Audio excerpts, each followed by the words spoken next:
what's the first thing you think about when you pick up a new client? What's your mental process when you pick up a new client? So usually I work through email. So I'll get an email and somebody says, "Hey, I'm interested in having a book cover done."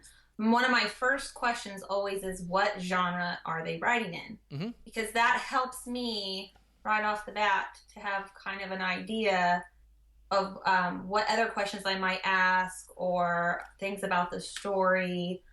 Then I also like to ask, do they have any specific ideas for their covers? Because sometimes clients come to me and they have no idea what they want. And sometimes they have this perfect image in their head of what they want to see. They just don't know how to do it. Hmm. So these are all questions I ask to start, along with, an author name, because a lot of times people use a different name than their actual name. Many people have pen names. So I always ask their name along with ideas they may have, the genre, the title, and also a very important question is the book going to be in a series? Hmm. That greatly changes my design process from the start. If it's a standalone novel, I can kind of feel like I can do anything I want with that one book. Whereas with a series, I have to think of future books in that series and how they will lay out and what kind of images will work within that cover and those fonts. And a lot of times titles are different with books within a series. So if I pick a font, I have to make sure that font will look good with several different title names and not just one title, because it will change with each book within the series. So these are all kind of questions I ask in the very beginning.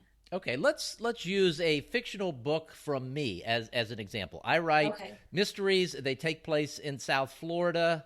So if I were your client, what would you ask me via email when we're having this conversation?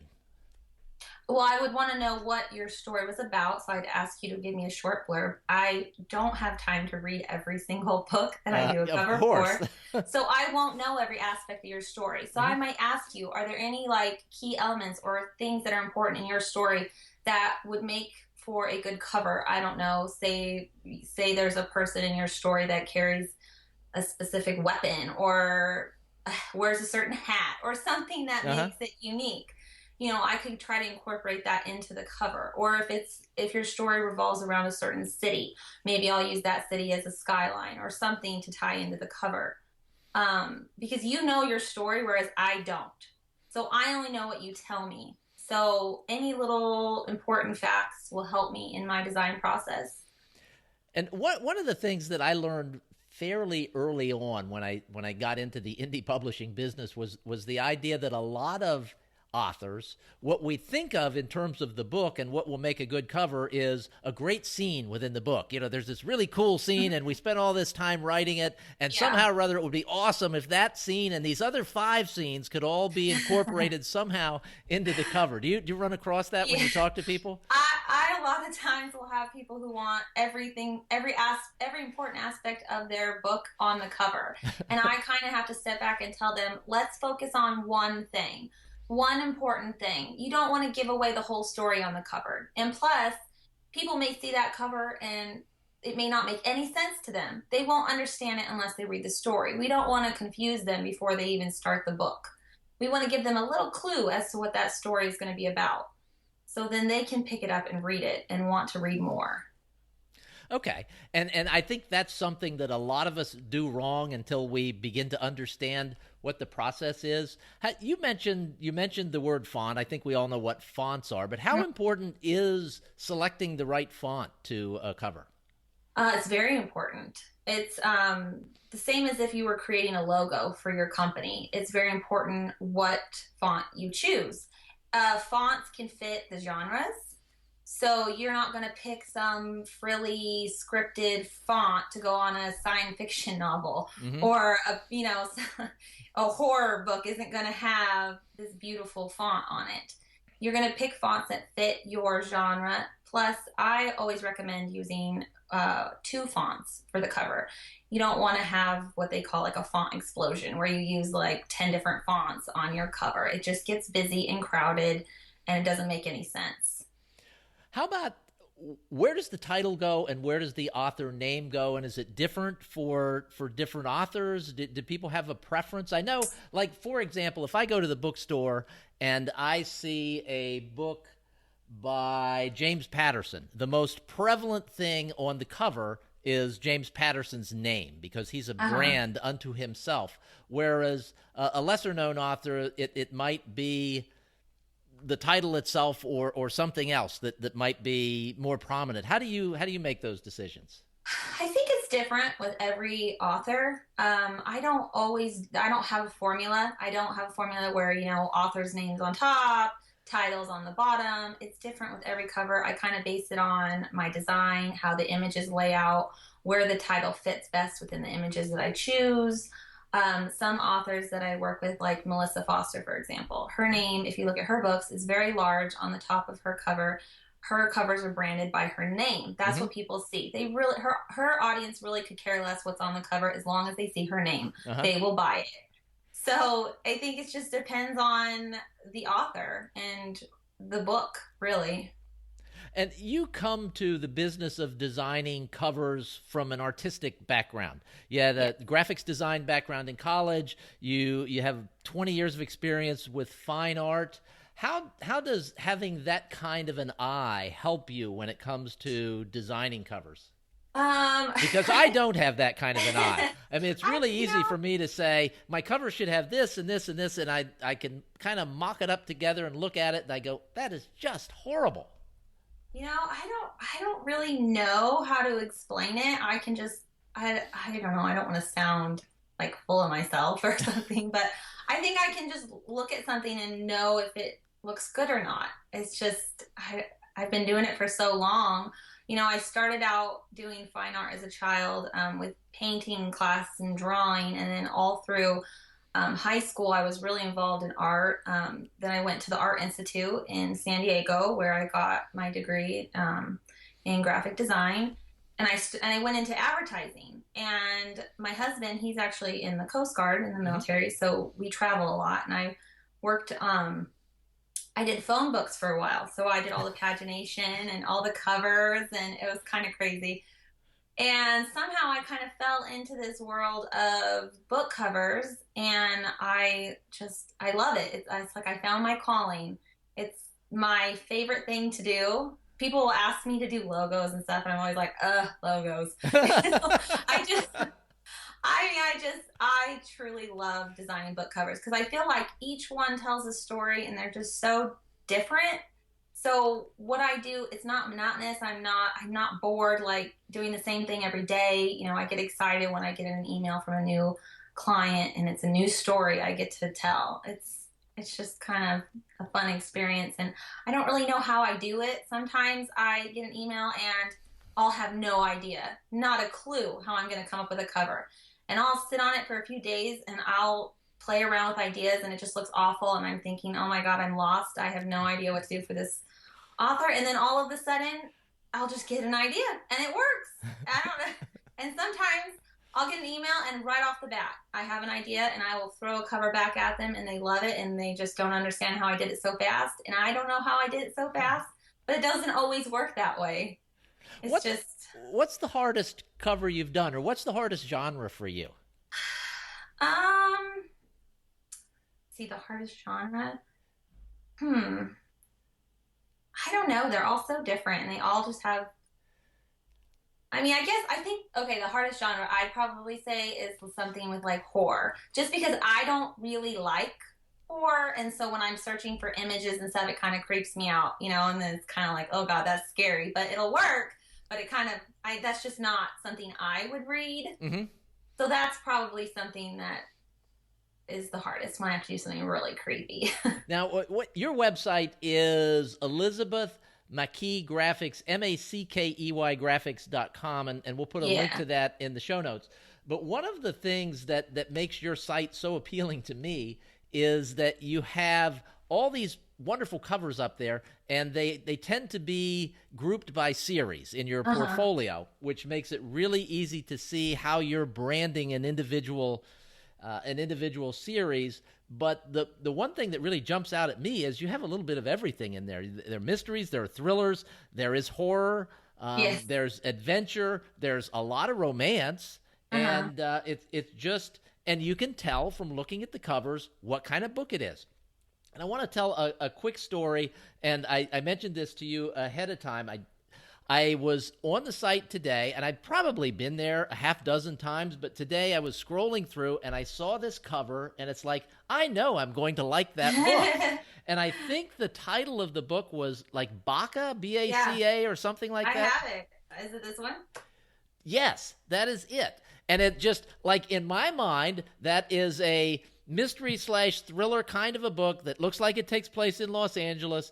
It looks like, just based on the cover, it's exactly the kind of book that I like to read. And so I just went to Amazon and bought the book because I was so interested just based on the cover. And that's how important a cover can be to a book. Yes. The book, I haven't read the book, so I can't say anything about the quality of the book. The cover's great. It looks like something I'm really going to enjoy, but it could be dreadful. I don't know. But the cover tells me I'm going to like it.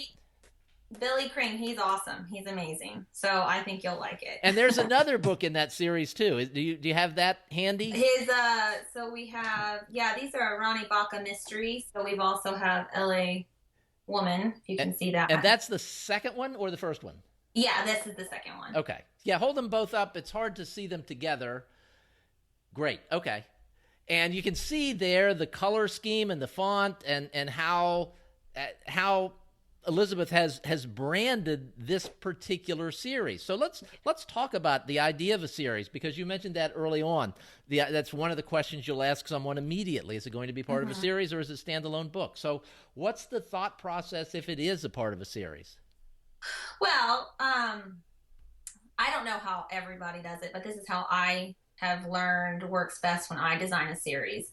I usually pick a layout that will work with different photos. So not something that is so specific with one photo, because each book and each series might have different images. And I always try to use the same fonts. So like, this one, it's the same font on each book, maybe a little bit different size because LA Woman's obviously a little bit longer of a word. Mm-hmm. But if you go on my website, you can see other examples of how I do books within a series. Like if you look up Haunting Danielle by Bobbi Holmes, you can see how her series goes, and it's all these little houses, and each house on each cover, a different window lights up and there's something happening in those windows. And also the color scheme of the book changes for each book in the series.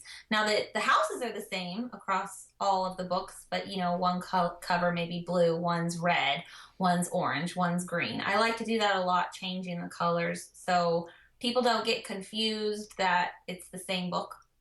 Mm-hmm. So I switch it up a little bit with the colors, but I always try to keep the fonts and the placement of the fonts are always the same, so it's consistent.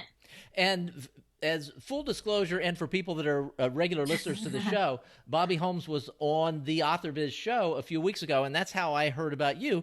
You have a long-time relationship with her as her cover designer that goes well beyond when you started designing covers for her. Yes, she is my mother. Is that how you came to, was that your first ever cover, doing one for your mom? No, actually, when I was doing back in the phone book business, I started doing the covers for the phone books. And then I had gotten pregnant with my first child, and that company I worked for had sold. And my boss then told me that he would help kind of get my feet going, feet on the ground doing freelance. So he put me in touch with another phone book company, and I started doing Valley Yellow Pages, all of their covers. And then we moved to Alaska. Because of my husband's job. That's a change. And my mom started, she started this group on Facebook of authors, and she put me in the group, and I just kind of started talking to people, and I started doing covers, and it just kind of caught like wildfire, and I just started doing more and more and more. And I did do all of my mom's covers and a lot of her friends. And now I just kind of have this like little booming business at home, being able to work and design covers, and it's great. Now, other Author Biz guests that you've done covers for are Carol Newsome, who goes by the pseudonym C.A. Newsome, and Russell Blake, who Yes. everyone that listens to this show would know. You've done a few covers for Russell. Yeah, his one of his new series I did actually is one of my favorite, The Day After Never. And what's so cool about those is the model on those covers is actually my husband. Oh, really? Yeah.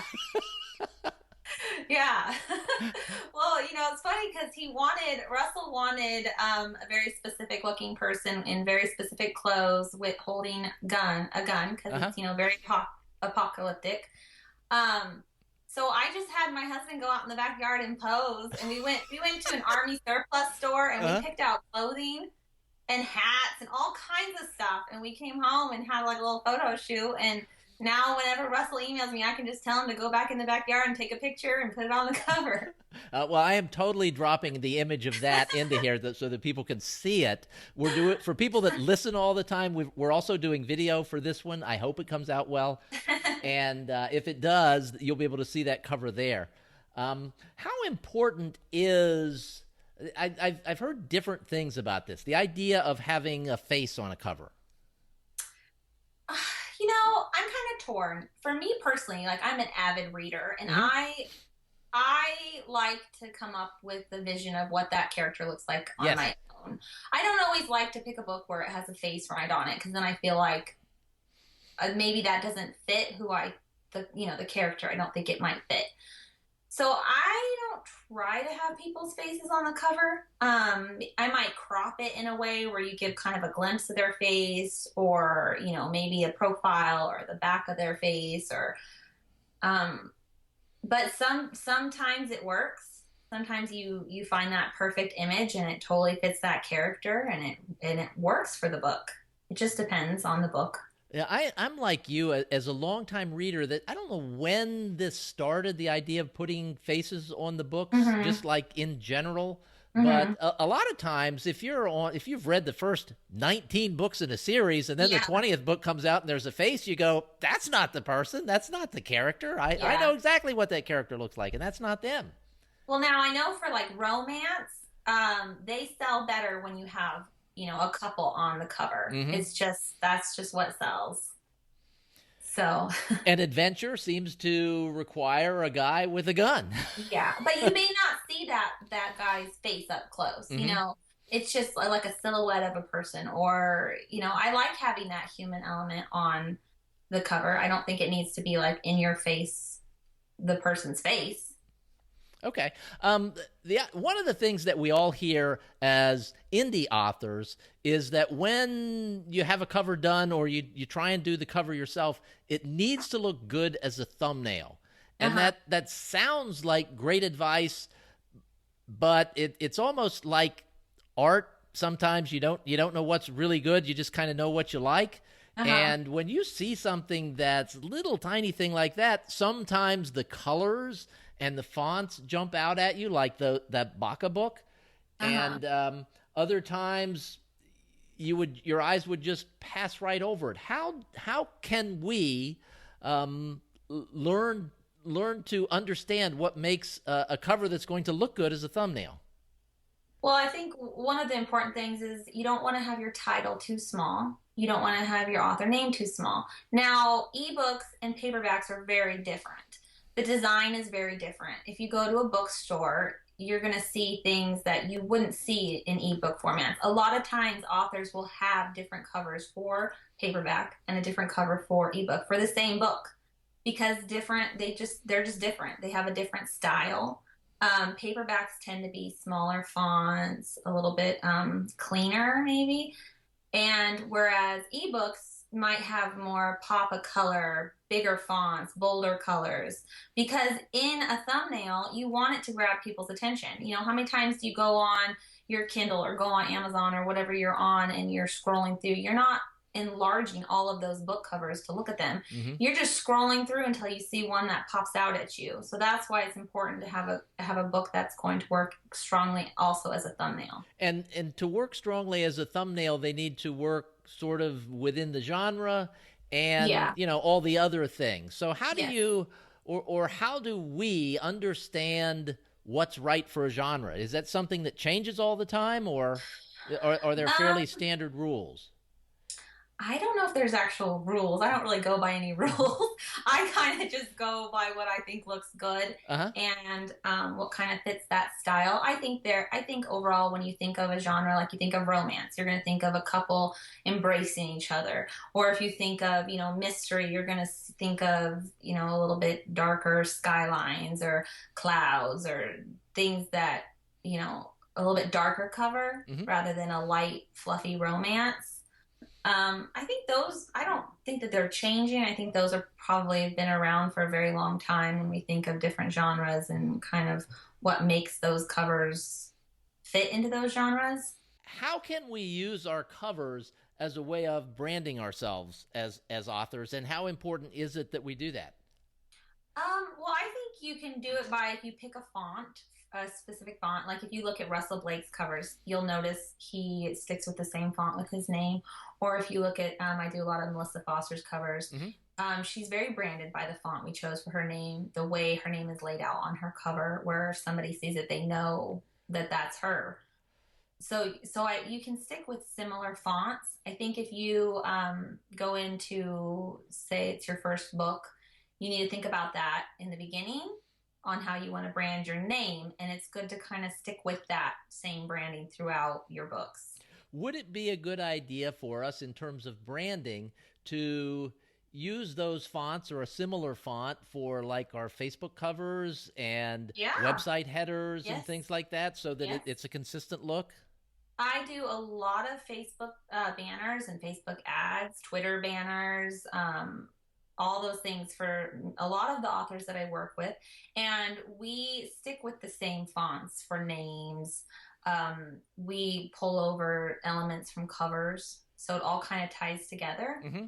in the banners. Okay, so that's something that you do for your Hmm. clients. Okay. Yes. Now, speaking of clients, we had someone in our Author Biz Facebook group who was, I don't know, clever enough or foolish enough to put up a cover that he had designed for himself in the group. And this is a closed group where people can Hmm. be honest about their opinions. And I think he maybe did three covers and said, what do you guys think? Which one is the best choice for me? I don't have a lot of money for a cover designer. And he got a lot of really honest feedback, most of which revolved around the idea that it was really important to have the covers done well. This was going to be his Yes. first book, and it was really important to have it done well. And your name came up inside the group, and he contacted you, and you wound up doing a cover for him. And when I saw that cover, I was like, oh my gosh, I have got to talk to this woman when we talk about covers. It was fantastic. And the author's name is Jeff Elkins, and the book, it was Mencken and the Monsters. And Uh-huh. your cover was nothing like anything that he had shown us, but it just popped out. And it's like all of a sudden I knew what this book was about. Uh-huh. And so sort of walk us through that process of how did you go? Did he send you the covers that he had done, No, or I didn't even know he had done any. No, I had no idea. He emailed me and gave me a brief idea of what he wanted, and a brief description of the character, and I what's just brief? kind of went with it. What's brief? Just like a paragraph. Okay. It doesn't need to be crazy. I don't need, a lot of times I'll say, okay, tell me about your character, as in man, woman, height, build, hair color, eye color, all those things. So when I'm looking, I can find a stock image that might fit their character. And in his case, or in the case of this particular cover, it was a full-on face. Yeah, it was. And so how did it match up perfectly with his description, or Well, were the he descriptions had in the book? he sent me some stock image ideas of, Okay. he did a little of the research himself. Hmm. So he kind of found some images of different people that he thought would fit his character. And then I went in and found the image that I felt would work best. And I can't remember if I used one that he sent or if I found a different pose of the same model. Because a lot of times you can go on a stock site and find one person and then find many photos of that same person, just in different Hmm. poses. Which stock sites do you find most effective? Well, I use Big Stock Photo because I have a monthly subscription with them. So for me, it's more cost effective to pay monthly, and then I Okay. get so many downloads per day. Per day? Um, mm-hmm. Really? Yes. They have all different plans, so you can just pay a monthly fee and you get so many images a day. And when you're using that, do you go and download images when you need them, or are you just looking through there on a fairly regular basis saying, I get so many a day, so I might be able to use this, I might be able to use that? No, I don't just download freely just because it'll suck up all the memory on my computer. Uh-huh. I have so many files. I have like four different separate hard drives. So I usually just save them. Like if I find an image that I like, you can save it within their website without downloading it. You just hit a little star just so when I go back maybe the next day, hey, where's that image I saw yesterday that I thought was really great? Now today I can download it. Okay. So, oh, sorry, go ahead. That's all right. Go ahead. Go ahead with what you were going to say. Oh, nah, I was done. Okay. All right. The last question that I had on here was, what's your favorite cover? But maybe you've already given that away. Yeah, there's a lot. I was looking through earlier today, and I mean, my mom's covers, the Haunting Danielle ones, are some of my favorite. I love how that series has turned out. I also do a lot of covers for George Weir, and he has the a Bill Travis mystery, and I think there's about 12 books in that series right now, and those all are really great. Also, Randall J. Morris, his books Angels and Demons, those are some of my favorite. And Chris Ward, if you check out his The Tube Riders trilogy, those turned out really, really good, I think, too. Um, there's just so many. I think I like all of the covers I've done because I think if I didn't like them, I wouldn't send them to the clients. Mm-hmm. So it's hard to pick, just my favorites. Okay. And now, when I first went to your site and looked, I was honestly blown away by the quality of the covers. And in my own mind, I was thinking, wow, this is really expensive work. And then you've got a little pricing button over there. So I'm not giving anything away here. I clicked on the pricing button and I'm like, wow, those are really nice covers for not that much money. Can you kind of walk us through your pricing? Well, you know what? Subject to change, of course, because we don't know when people are going to watch this. I always have kind of like a starting price, and it's about $200 for a cover, but it changes based on what we're doing. If there's a cover that's going to be really labor intensive, lots of images involved, lots of editing, it will be more. It just depends. I usually get a good feel for what I'm doing and then kind of like price it based on that. So it changes, it varies. I mean, I think I'm very affordable in my prices just because I feel like I've established so many great clients that keep coming back to me where it works out in my favor. And you've got clients like your mom who writes a book every three months, and Russell Blake who seems to write a book every 10 minutes. Yes. So yeah, you have clients that write a lot. You mentioned earlier the difference between digital books and physical books, and the difference in the cover. So for an indie author, it's really easy to envision what that cover looks like for an ebook because it's just that one page, it's just that one thing. What's the difference between just that and doing the paperback cover or the soft cover, whatever we call it? So for the paperback cover, I charge an additional charge to do the paperback because that includes the spine and the back. So that's a little bit more work on my part. I have to get the template. I have to lay it all out, incorporate images onto the back. There's a lot of little things that go into that. Sometimes we may change the front. Sometimes we leave it the same as the ebook. It just depends on the cover and what the client wants. What percentage of your clients choose to have the paper cover done as well? I would say most. It's funny though. We usually start with the ebook. We finish the ebook, and then it may be months before we do the paperback. So I always kind of tell people, because I think sometimes when they come to me, they feel like they have to have everything for the paperback right then and there. Well, that's usually not the case. Usually it takes a while So they'll put the ebook out and then email me later and say, okay, now I'm ready for the paperback. Now I have a good blurb for the back cover. So then we'll get that done. Okay. How far in advance should people contact a cover designer? Everyone's different. For me, I have a pretty quick turnaround. So usually if somebody emails me, I can usually get something turned around within about 2 weeks, sometimes sooner, just depending. Okay. I know other cover designers sometimes have like a 6-week turnaround. Mine's not that long. Okay. So certainly around the time you're sending your book off to be edited, you could contact a cover designer, and if it's you, then the cover will probably be back before the edits are back. Yeah. That's a safe bet. Okay. What should I have asked you that I didn't ask you? Oh gosh, I don't know. I think we covered a lot. I can't think of anything that was missing. I hate it when I ask that question and someone says something that's just so obvious. I just have to slap myself on the side of the head for not asking it. Oh, I think if you have something like that, let me know. Oh, I think you had a lot of really great questions. I mean, I hope I answered them well. No, you did. I have learned a lot.